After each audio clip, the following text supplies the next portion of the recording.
परेशान क्यों? ये प्रार्थना तो करता है, विनती तो करता है, परंतु इसका जो विश्वास है वो परमेश्वर पर नहीं परंतु मनुष्य पर है। इसीलिए आज व्यक्ति तनाव का जीवन व्यतीत कर रहा है।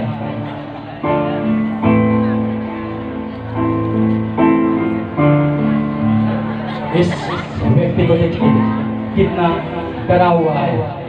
ये अपना भविष्य के लिए डरा हुआ है, ये अपना जीवन के लिए डरा हुआ है, ये अपने परिवार को लेकर डरा हुआ है। हाँ, ये सचमुच इतना डरा हुआ है कि वो अपना भविष्य को डूबता हुआ देख रहा है। क्यों? क्योंकि इसका जो विश्वास है वो मनुष्य पर है और वो संदेह करता है कि परमेश्वर है या नहीं। इसलिए आज ये डर का जीवन व्यतीत कर रहा है।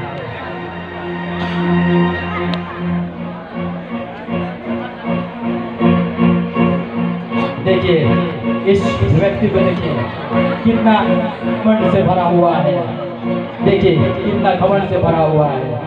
ये देखिए जितने भी हैं किसी को आप अपने सामने आने भी नहीं दे रहा है। देखिए वो आपस में लड़ रहे हैं, घमंड और नफरत। देखिए उस लालची इंसान को देखिए जो भी पड़ा हुआ था वो अपने जेब में उठा लिया है।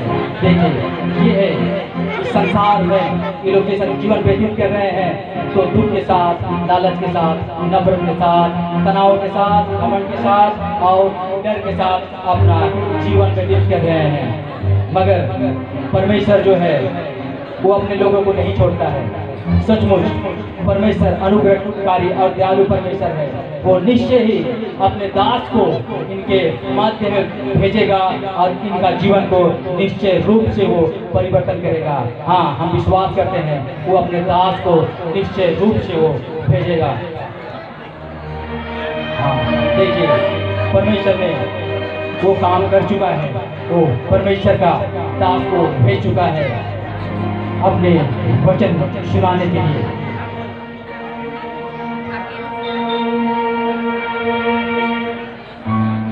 तेरा दुख दूर आनंद का तेल लगाऊंगा और तेरी उदासी हटाकर स्तुति के वस्त्र पहनाऊंगा। आमीन।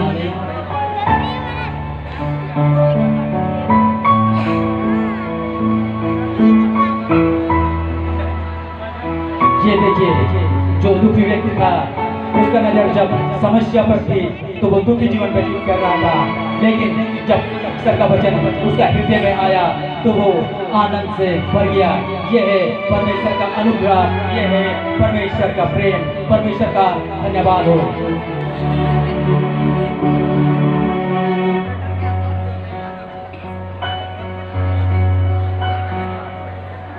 जो कंगाल पर अनुग्रह करता है वो यहोवा को उपहार देता है और वो उसके काम का बड़ा प्रतिफल देगा। आमीन।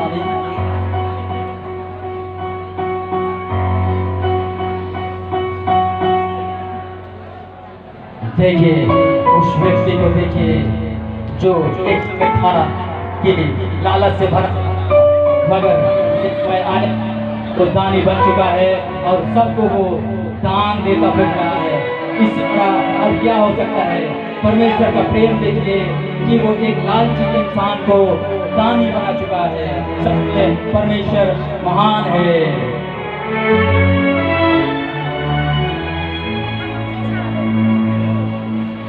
देखिए उस व्यक्ति को देखिए कितना नफरत से भरा हुआ है।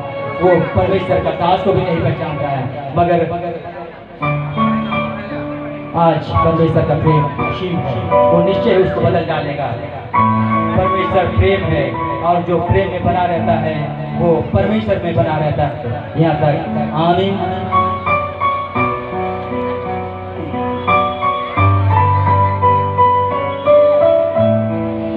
देखिए परमेश्वर का प्रेम देखिए आज वो जो इंसान नफरत कर रहा था परमेश्वर उसका वचन भेज के वो प्रेम में भर गया और सब एक दूसरे के साथ प्रेम से गले मिल रहे हैं। सचमुच परमेश्वर दयालु और अनुग्रहकारी परमेश्वर है। देखिए उस घमंडी व्यक्ति को देखिए जब परमेश्वर का दास आया तो फिर भी वो वचन को सुनने नहीं खोज रहा है, वो परमेश्वर का दास को वहाँ से निकल जाने के लिए बोला और परमेश्वर का दास है वो वहाँ से चला गया।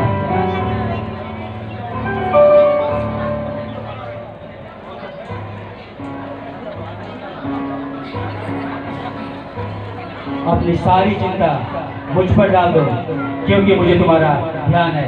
यहाँ तक आमीन।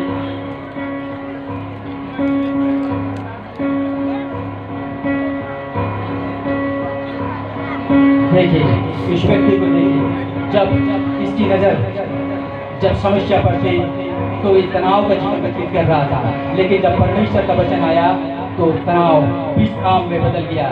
यह है परमेश्वर का प्रेम। सचमुच परमेश्वर महान है।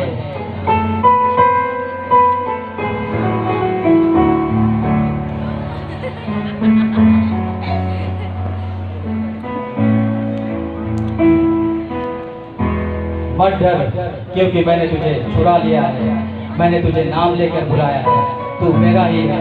यहाँ तक आमीन।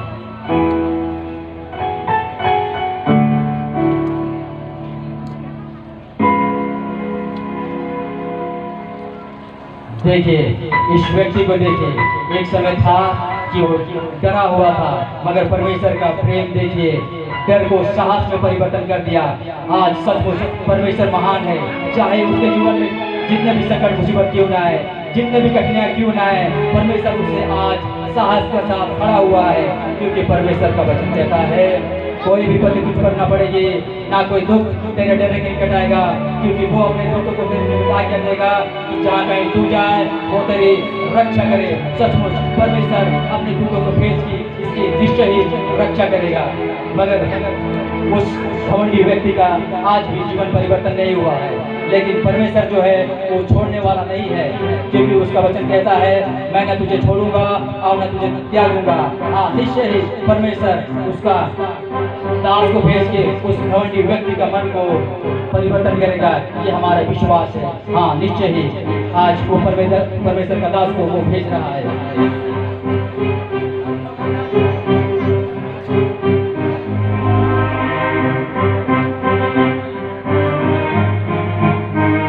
प्रभु के सामने दीन बनो तो वो तुझे शिरोमणि बनाएगा। यहाँ तक आमीन।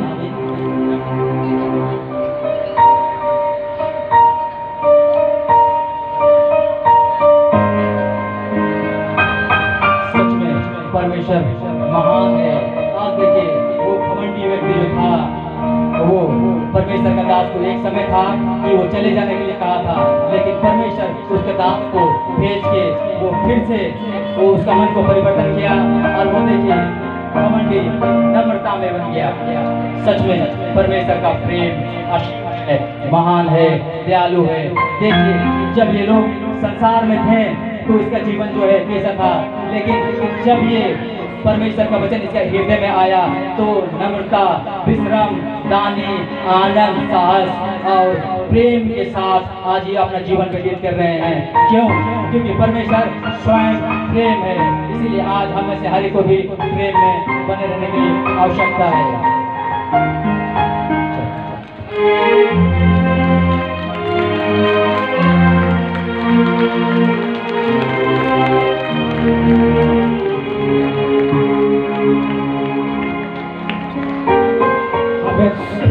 हमने देखा कि जब ये संसार में थे तो इनका जीवन कैसा बिता रहे थे, मगर जब परमेश्वर का जीवन इनके हृदय में आया तो इनका जीवन जो है कैसा परिवर्तन हो गया। आज हम क्रिसमस के दिन तो मना रहे हैं, मगर हम जो क्रिसमस का तैयारी कर रहे हैं वो कैसा कर रहे हैं? नया कपड़ा के साथ, पकवान के साथ। ये तो हमारे शरीर के लिए है, आत्मा के लिए क्या है? कुछ है? नहीं, आत्मा के लिए क्या है? क्योंकि वचन कहता है शरीर पर मन लगाना तो मृत्यु है, परंतु आत्मा पर मन लगाना जीवन और शांति है। मैं आपसे ये नहीं कहूँगा कि आप नया कपड़ा मत पहनिए, मैं आपसे ये भी नहीं कहूँगा कि पकवान मत बनाइए। रोटी, कपड़ा, मकान ये हमारी जरूरत है, प्राथमिकता नहीं है। प्राथमिकता सिर्फ और सिर्फ यीशु मसीह है। इसीलिए आज हम एकत्रित होकर परमेश्वर का आगमन निकट है, इसीलिए आज हम आत्मिक रूप से हमें से हर एक कोई को तैयार होना है।